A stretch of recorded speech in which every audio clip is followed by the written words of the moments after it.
اردو کی کتاب ہے ستار، تیسری جماعت کے لیے حصہ اول ہے۔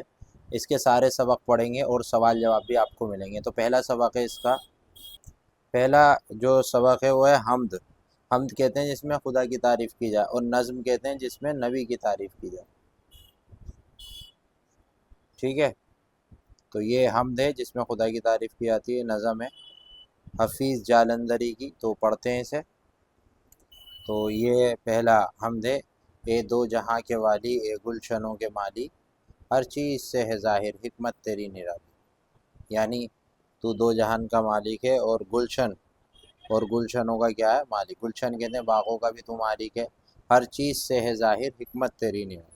ظاہر کہتے ہیں جو دکھنے والی، یعنی ہر چیز میں تیری قدرت دکھی، حکمت تیری نرالی، اور تیری حکمت، تیری عقل مندی، تیری دانائی جو ہے وہ سب سے الگ ہے۔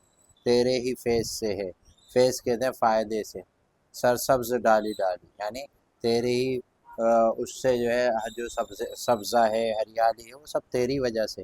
پتوں میں تیری رنگت، پھولوں میں تیری ڈالی، اور پتے جو ہیں اس میں بھی رنگت تیری ہی ہے، یعنی تو ہی اس کے اندر ہے، اور تیری ہی ڈالی، تو نے ہمیں بنایا اور سوچنا سکھا، یعنی انسان کو بنانے والا تو ہی ہے، اور سوچنے کی صلاحیت بھی تو نے ہی ہمیں عطا کری ہے، یعنی تیری ہی وجہ سے۔ ہر شے میں ہم نے دیکھا تیرے کرم کا سایہ۔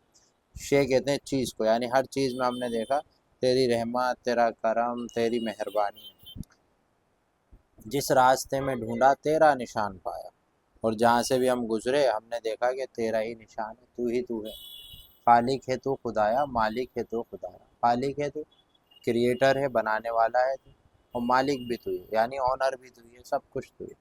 سارا ہے کام تیرا، پیارا ہے نام تیرا، ٹھیک ہے۔ اب یہ حمد ہے، الفاظ معنی پڑھ لیتے ہیں۔ حمد کہتے ہیں خدا کی تعریف، خدا کی تعریف میں کہی جانے والی نظم ہے۔ جہاں دنیا، والی مالک، گلشن باغ، حکمت دانائی، عقل مندی انداز، فیض فائدہ بھلائی، سرسبز ہرا بھرا، شے چیز، کرم مہربانی، خالق بنانے والا۔ اب اس میں کچھ سوال جواب ہے وہ کر لیں، ٹھیک ہے۔ تو پہلا سوال آپ کی اسکرین پہ آ رہا ہے، دونوں جہان کا والی کون ہے؟ تو آپ لکھیں گے دونوں جہان کا والی اللہ ہے۔ خدا نے ہمیں کیا سکھایا؟ خدا نے ہمیں سوچنا سکھایا۔ اس نظم میں خدا کے لیے کون کون سے الفاظ آئیں؟ اس نظم میں خدا کے لیے مالک اور خالق الفاظ آئیں۔ کن کن چیزوں میں اللہ نے خدا کی نشانی دیکھی؟ آپ نے خدا کی نشانی دیکھی یا محسوس کی؟ ہر راستے میں ہم نے خدا کی نشانی دیکھی یا محسوس کی۔ آخری سوال ہے اس کا کہ آپ اپنی زبان میں خدا کے لیے کون کون سے الفاظ استعمال کرتے ہیں؟ ہم اپنی زبان میں خدا کے لیے اللہ، مالک، خالق، رحیم، کریم وغیرہ الفاظ استعمال کرتے ہیں۔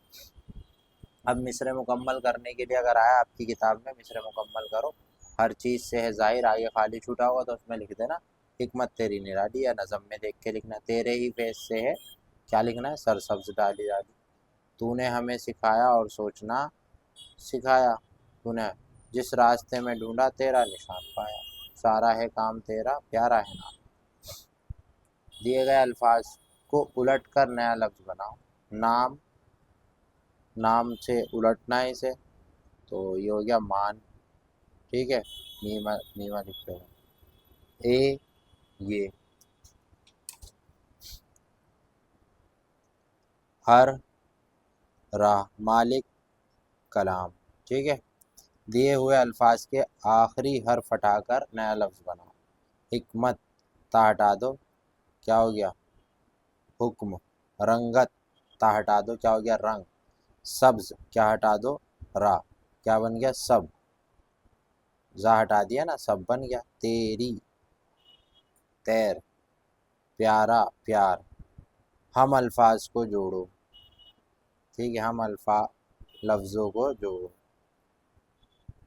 خدایا، سکھایا، لالی، خدایا، سکھایا، ہم الفاظ ایک ہی جیسی آواز میں۔ سارا، پیارا، لالی، ڈالی، کام، نام، ٹھیک ہے۔ اب اس میں آخری ہے، دیے گئے لفظوں کے حروف مثال کے مطابق الگ الگ کر کے دو۔ حکمت، پہلے ہا ہے، پھر کاف ہے، پھر میم ہے، تا ہے۔ فیض، فا ہے، یا ہے، ضاد ہے، ٹھیک ہے جی۔ اور نشان، نون ہے، شین ہے، الف ہے۔ خالق، خا ہے، الف ہے، لام ہے، قاف ہے، گلشنوں، کاف ہے، لام ہے، نون ہے، واو ہے، ٹھیک ہے، نون غنہ۔ اب ہے خدا نے ہمیں بے شمار نعمت عطا کی، اس میں سے چند نعمت تو لکھیں۔ تو جہاں پہ میں نے چار نعمتیں آپ کو دکھا رہا ہوں۔ خدا نے ہمیں انسان بنا کے دنیا میں بھیجا، یہ بڑی نعمت ہے۔ خدا نے ہمیں سوچنے سمجھنے کی صلاحیت عطا کی، یہ بڑی نعمت ہے۔ اللہ نے ہمیں صاف ہوا اور ہوا دینے کے لیے پیڑ پودے لگائے، یہ بڑی نعمت ہے۔ اللہ نے ہمارا پیٹ بھرنے کے لیے پھل سبزیاں اور اناج اگائے، یہ بڑی نعمت ہے۔ امید ہے کہ آپ کو یہ سبق نمبر 1 سمجھ میں آ گیا ہوگا۔ ہم کہتے ہیں جس میں خدا کی تعریف کی جائے، نظم جس میں نبی کی تعریف کی جائے، نعت میں خود نبی کی تعریف اور ہم میں خدا۔ امید ہے سمجھ میں آیا ہوگا۔ سمجھ میں آیا تو ویڈیو کو لائک کریں، شیئر کریں، سبسکرائب کریں اور جڑیں۔ شکریہ۔